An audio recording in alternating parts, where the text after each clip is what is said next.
Bien, nos encontramos ya en la culminación del quinto Consejo de Estado Regional descentralizado en la región Arequipa. Yo quisiera preguntarle al gobernador regional de Arequipa qué tiene de descentralizado, pero yo quiero iniciar primero con el último o uno de los últimos pronunciamientos que tuvo como su primer año de gestión en la presidencia de la ANGR, donde los gobernadores regionales expresaban una enérgica protesta por los recortes presupuestales que venían siendo objeto por parte del Ministerio de Economía y Finanzas. Y eso se dijo muchas veces, por lo que solicitaron se deje sin efecto de manera inmediata la resolución directorial 0029 del 2023, que afectaba severamente y mucho algunas regiones como la suya, por supuesto, además de la dilatación o la demora de las transferencias urgentes para el pago de maestros, sector salud y deudas por concepto de sentencias judiciales.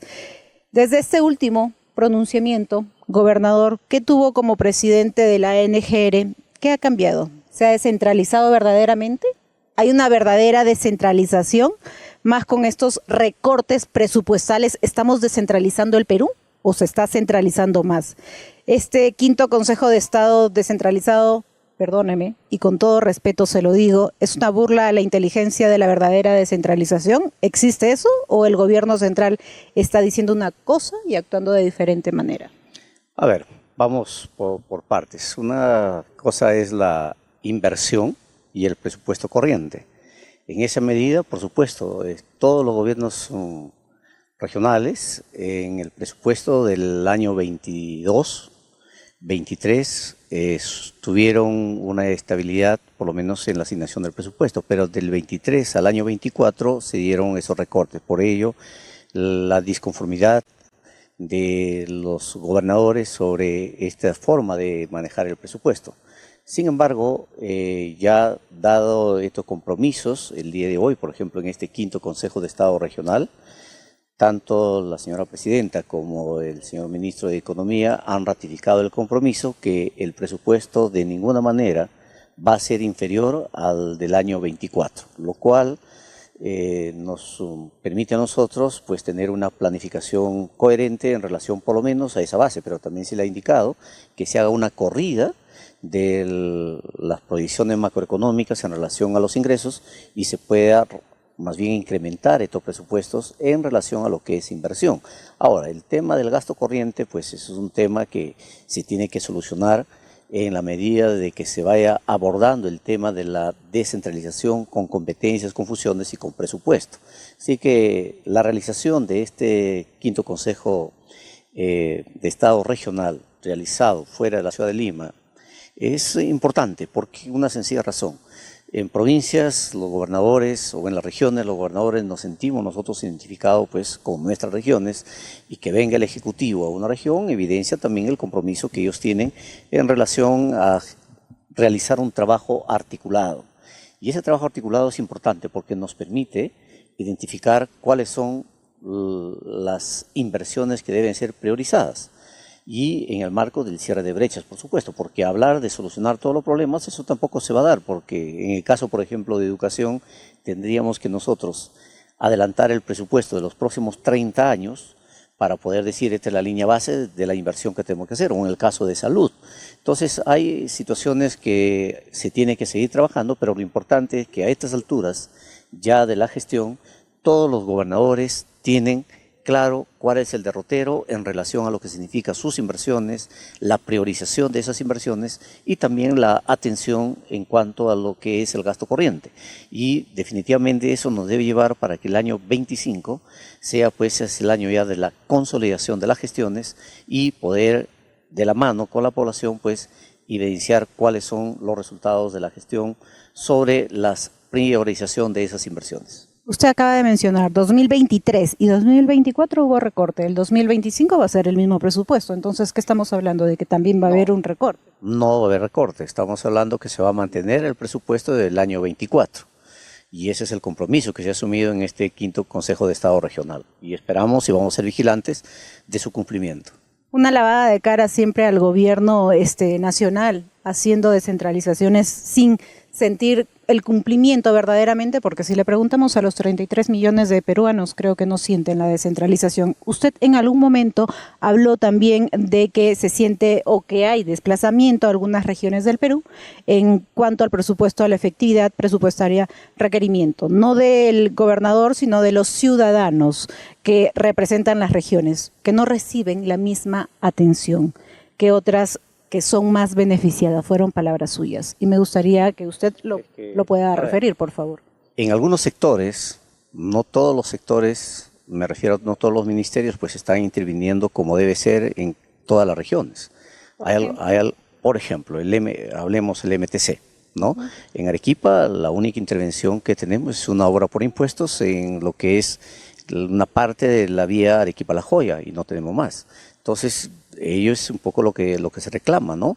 O algún otro ministerio que está destinando más su intervención en determinadas regiones, que está bien, pero... Por ejemplo, ¿a qué regiones? No, lo hemos dicho nosotros, por ejemplo, el presupuesto que se asignó en el año 23-24 estaba más mirada hacia el norte del Perú que hacia el sur del Perú. Entonces pero eso no limita de que podamos nosotros también como gobernadores priorizar las inversiones, porque ahí tenemos que estar claros, el cierre de brechas no se va a dar, la presencia del Estado no va a ser de un día a otro simplemente porque está presente un ministro, un gobernador, un alcalde, eso tiene que ser con un enfoque territorial, identificando, cuáles son las actividades económicas que convergen en este espacio territorial para dinamizar esa economía y de esta manera garantizar un mayor ingreso a las economías familiares, que eso es lo que nos va a permitir a nosotros solucionar los problemas de anemia, los problemas de pobreza, los problemas de nutrición crónica en los niños. Entonces,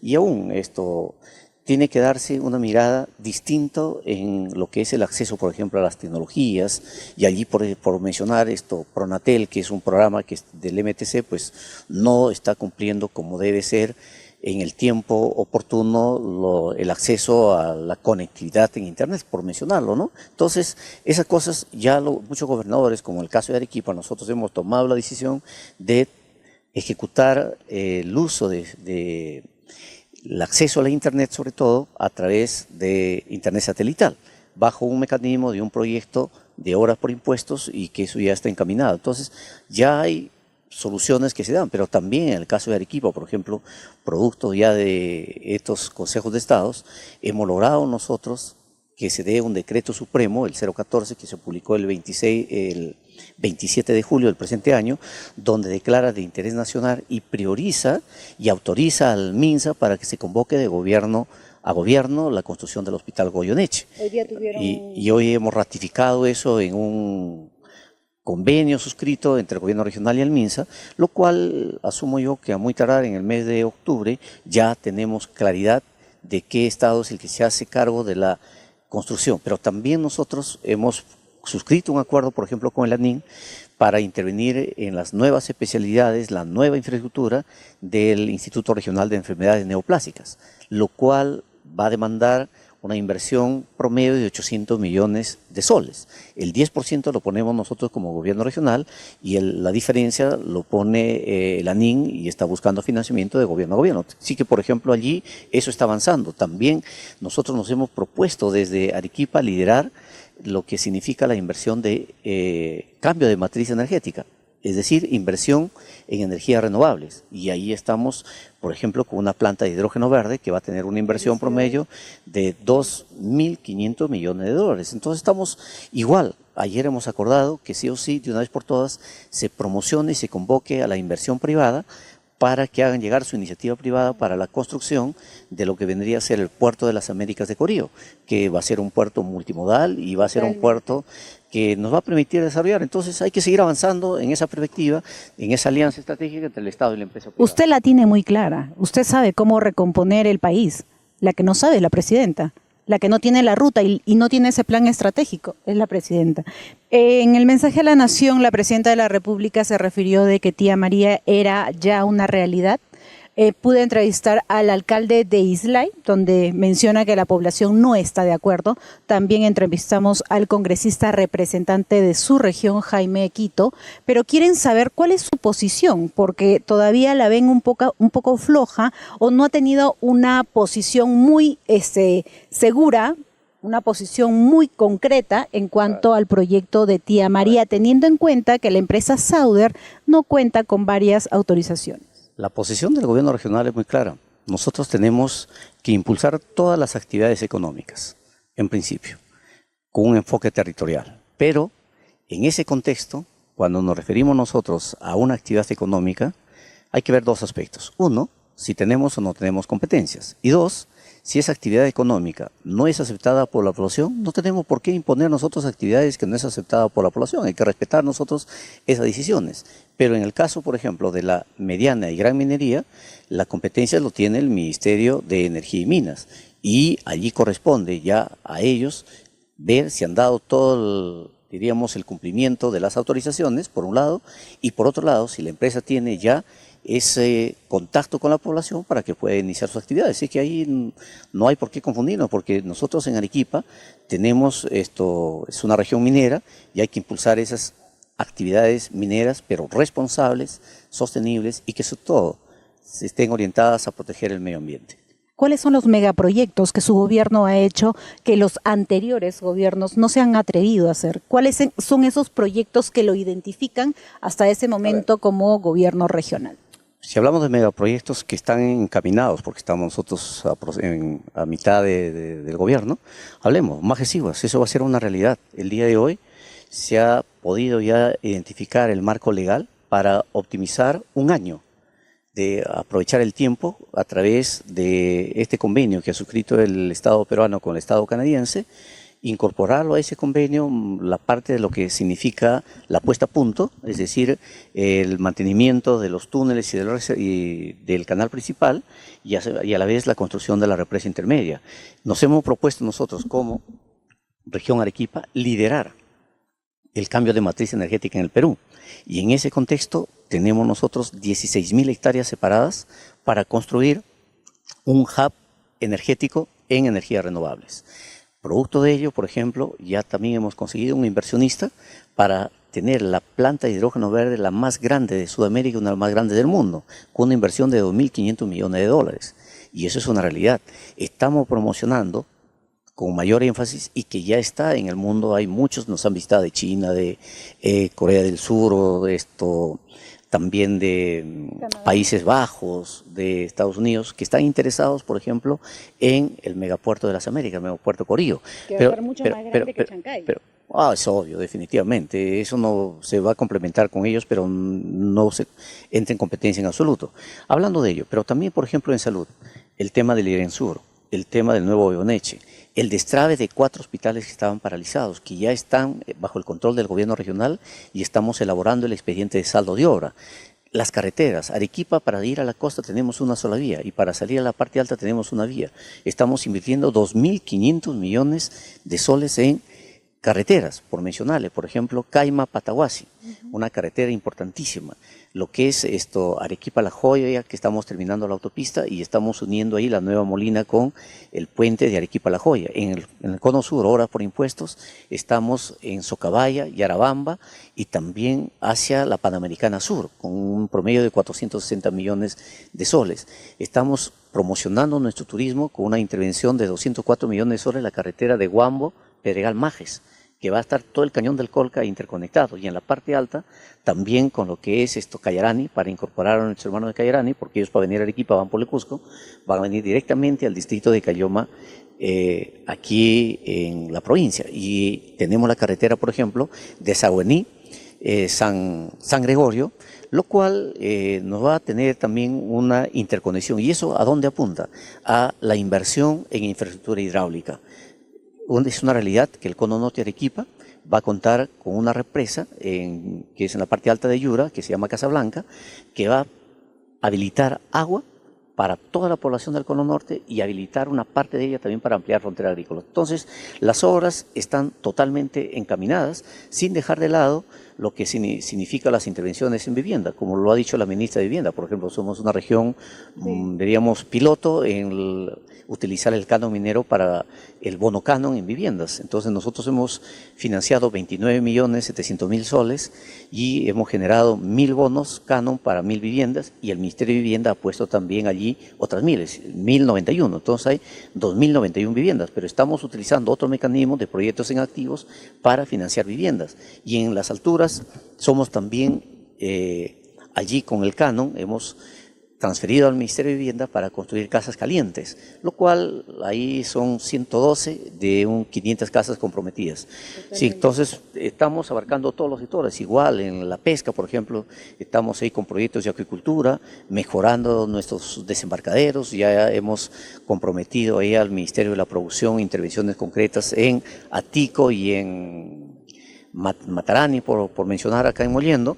Quiere decir que toda la gestión lo tenemos orientada, los proyectos. Y lo están felicitamos. dados Y lo felicitamos porque sabemos que en el sector vivienda usted ha venido dando el ejemplo, ha venido un paso adelante, y eso es bueno, siempre es bueno, pero hay que hablar un poquito sobre Majes Siguas para que le quede claro a las personas, y ahí voy a ser muy enfática, porque como saben soy ancashina y tenemos el proyecto de Chinecas que está paralizado porque justamente no se transfiere al Estado, pero muchas personas han criticado el hecho de que se haya transferido, aunque sea la única manera de poder hacerse viable, pero ¿en qué se basa esta transferencia? ¿Cuál va a ser su competencia para que las personas y sobre todo los arequipeños lo tengan claro, ¿no? Y sobre el tema, con esta, para hacer dos preguntas en una, y sobre el tema de Puerto de las Américas, fecha concreta, ¿cuándo? No, a ver, hablemos Puerto de las Américas. Ese es un proceso. Una vez que el privado presenta su iniciativa, eso es evaluado por la Autoridad Nacional Portuaria,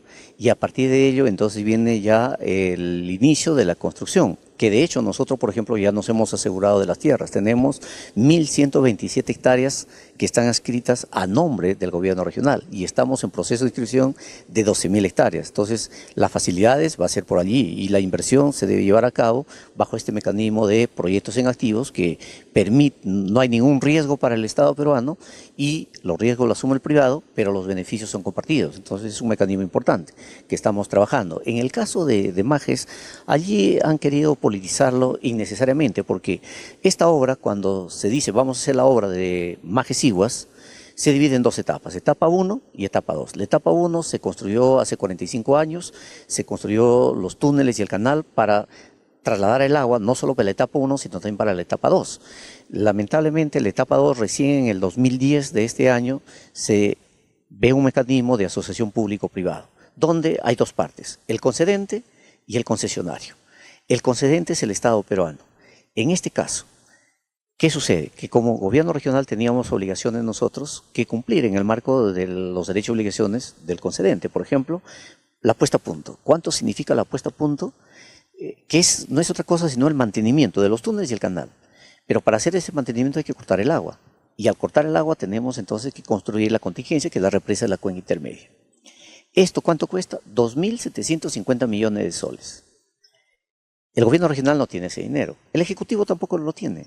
Pero sí tiene el marco legal y la voluntad política. El marco legal que puede hacerse o recurrir al endeudamiento externo bajo cualquier mecanismo que le permite la ley, y eso es lo que se ha hecho. Entonces, lo que se ha transferido al Ejecutivo Nacional, en este caso el MINARE, son los derechos y obligaciones del concedente, de ninguna manera los activos. Las tierras, aún las tierras que hemos comprado de Pusa Pusa, están a nombre del gobierno regional, y el Ejecutivo va a ejecutar la obra en un plazo, una línea de tiempo que se ha puesto 5 años, y regresa al gobierno regional para la operación y mantenimiento. Y mientras tanto nosotros, ¿qué vamos a hacer? Estamos diseñando y ejecutaremos todo lo que tiene que ver con el desarrollo de la nueva ciudad Majes para 350.000 familias, lo cual podemos dar cuenta de que tenemos que planificar también el desarrollo de la ciudad Majes como debe ser, para que no suceda lo que nos ha pasado ahora en Majes 1, la primera etapa, que las tierras agrícolas ya algunos están sembrando cemento para vivienda, y eso no puede ser. Y con esta pregunta me voy, pero primero felicitarlo, gobernador, porque definitivamente esta región tan hermosa celebró sus 484 años de aniversario, una ciudad blanca, maravillosa, hermosa, bella, limpia, pero con algunos todavía pasivos dentro de todo. Y si tuviera que hacer un mea culpa como gobernador regional hasta la fecha, ¿cuál sería? A ver, creo que sí, podemos hacer una mea culpa, que no estamos comunicando todo el trabajo que le dedicamos 24/7 y los resultados que estamos teniendo en las 8 provincias de la región Arequipa, pero ya eso está superándose, hay toda una estrategia de difusión de los logros, los resultados que venimos nosotros ya teniendo, producto de la gestión por el cambio y desarrollo de nuestra querida región Arequipa y garantizar el bienestar de nuestra población. Muchísimas gracias por esta entrevista, Oye, gobernador. gracias, Mayra, y saludar a cada uno de tus seguidores también. Éxitos.